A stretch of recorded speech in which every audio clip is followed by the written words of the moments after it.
Hello parents, welcome back to my channel. আমি শান্তনা। আজ একটি গুরুত্বপূর্ণ ভিডিও আপনাদের কাছে শেয়ার করতে চলেছি। তো ভিডিওটি খুবই ইন্টারেস্টিং ভিডিও। এটি একটি কমেন্ট পড়েই আমি এই ভিডিওটি শেয়ার করতে চলেছি, কারণ কিছুদিন ধরে এই কমেন্টটা বারবার দেখছি ফিরছে যে আমার বাচ্চা সবই বোঝে অথচ সে কোনো নিজে থেকে কথা বলছে না। জিজ্ঞাসা করলে ওয়ান ওয়ার্ড বলছে কিন্তু নিজে থেকে বলছে না। তো দেখুন, আজ আপনাদের সঙ্গে এর ওপরেই একটা ছোট্ট ভিডিও বা ইনফরমেশান দেওয়ার চেষ্টা করব।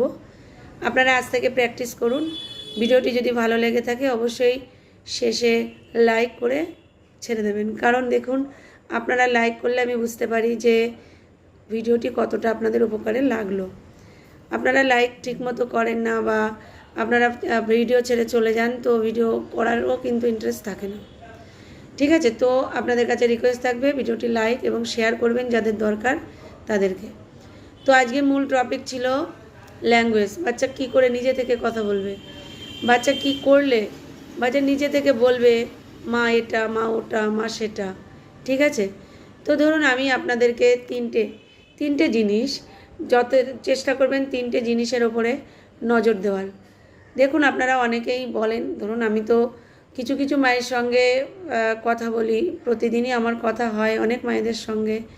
তো তাদের মধ্যে থেকেও আমি কিছু কিছু কমেন্ট শুনেছি এর উপরে যে বাচ্চা নিজে থেকে বলছে না, কিন্তু ও নিজের চাহিদা বা নিজের নিড বেসিসে কথা বলছে।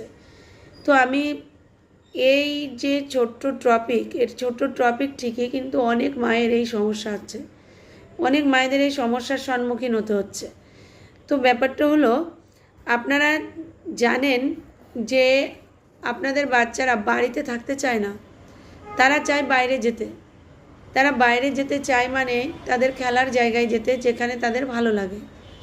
তো ধরুন আপনি দেখছেন যে আপনার বাচ্চা প্রতিদিন পার্কে যেতে ভালো লাগে। তো পার্কে যাওয়ার আগে আপনি ওকে ছোট্ট একটা কাজ করুন, ওর সঙ্গে ছোট্ট একটা কাজ করুন। কেমন? ধরুন বাইরে যেতে গেলে আমরা কি করি, জুতো পরি, বল নিই, ব্যাট নিই।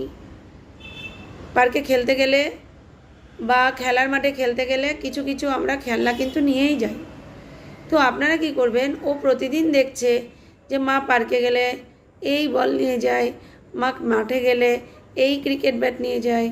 তো আপনি যখন বুঝে যাচ্ছেন যে আপনার বাচ্চাগুলো বুঝতে পারছে, তখন সেগুলো সেই সময়ে আপনি লুকিয়ে ফেলুন। ধরুন আপনি বললেন যে বাবু চলো আজকে আমরা মাঠে খেলতে যাব, ব্যাট বল খেলতে যাব। তো এই যে ব্যাট বল খেলতে যাব কথাটা কিন্তু বাচ্চা বুঝবে।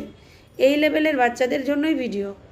তো বাচ্চা তখন কি করবে, ব্যাট খুঁজতে শুরু করবে, বল খুঁজতে শুরু করবে। ব্যাট বল কোথায়? ব্যাট বল ছাড়া তো খেলার মাঠে যাওয়া যাবে না। ফুটবল খুঁজতে থাকবে, যদি ফুটবল নিয়ে যায়।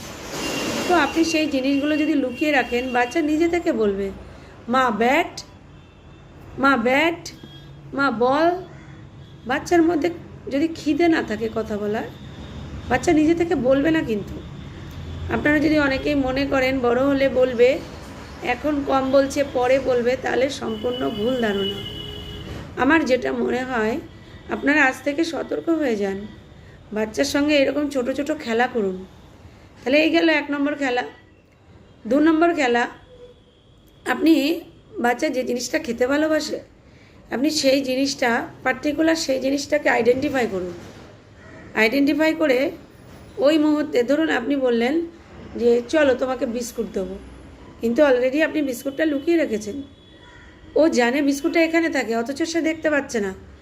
তো আপনি ওকে জিজ্ঞাসা করুন, আপনি দেখবেন, জিজ্ঞাসা করবেন না আগে থেকে, আপনি দেখবেন বাচ্চা সেখানে কৌটো বা সেখানে বিস্কিট না দেখতে পেয়ে বলবে মা বিস্কুট কোথায়, মা বিস্কুট খাবো, ভেতর থেকেও কথা বলবে। আচ্ছা, 3 নম্বর কি? 3 নম্বর হলো, দেখবেন বাড়িতে বসে বাচ্চারা কিছু খেলনা খেলে, যে খেলনাগুলো তার খুব প্রিয়। অনেক বাচ্চা আছে অ্যালফাবেট ভালোবাসে, অনেক বাচ্চা আছে অ্যানিম্যাল ভালোবাসে, অনেক বাচ্চা আছে ক্লে ভালোবাসে। তো যে জিনিসটা ও ভালোবাসে আপনি আইডেন্টিফাই করুন, সেই জিনিসটা সেই যে টাইমে খেলা করে সেই টাইমে আপনি লুকিয়ে ফেলুন। ও দেখবেন খেয়াল করবে যে জিনিসটা তো এখানে নেই, তো মাকে জিজ্ঞাসা করবে মা এটা কোথায়। ঠিক আছে, বাচ্চার একটা জিনিস মনে রাখবেন, আমরা প্রত্যেকটা মানুষই যদি দেখি নিজে থেকে পেয়ে যাচ্ছি, তাহলে কিন্তু আমাদের কথা বলার প্রয়োজন হয় না। এখনকার বাচ্চারা আপনারা সবাই জানেন যে একজনে একটা কিংবা দু ভাই বোন বা একা থাকে, তো বাচ্চার মা বাবারা কী করেন, সমস্ত চাহিদাগুলো না চাইতেই পূরণ করে দেন। আর আপনারা চেষ্টা করবেন আজ থেকে না চাইতেই পূরণ না করার। আমরা যে কোনো বাচ্চাকে যখন কাজ করাই, তখন বাচ্চাকে একটা ওয়েট শেখাই যে তুমি ওয়েট করো, যেটা চাইলেও সঙ্গে সঙ্গে দিই না। তো আমি চাই আপনারাও সঙ্গে সঙ্গে দেবেন না, বাচ্চাকে বুঝবেন, ওর ধৈর্য আসছে কি না বুঝে দেবেন। যদি দেখেন, অনেকে বলেন যে ম্যাম আমার বাচ্চাকে যদি আমি না দিই, ও কিছুক্ষণ পরে চলে যায় ওখান থেকে। তো দেখুন, যদি চলে যায়, সেই চলে যাওয়ার আগের মুহূর্তে দিয়ে দেবেন।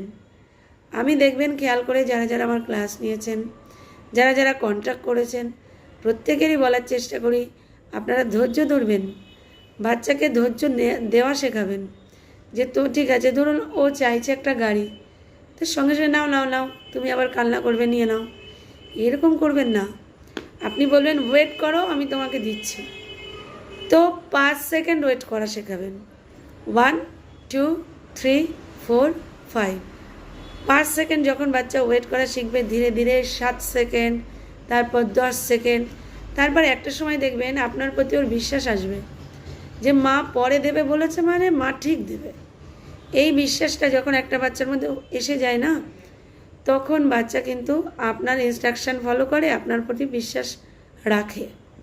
তখন সে কিন্তু বিহেভিয়ার খারাপ দেখায় না।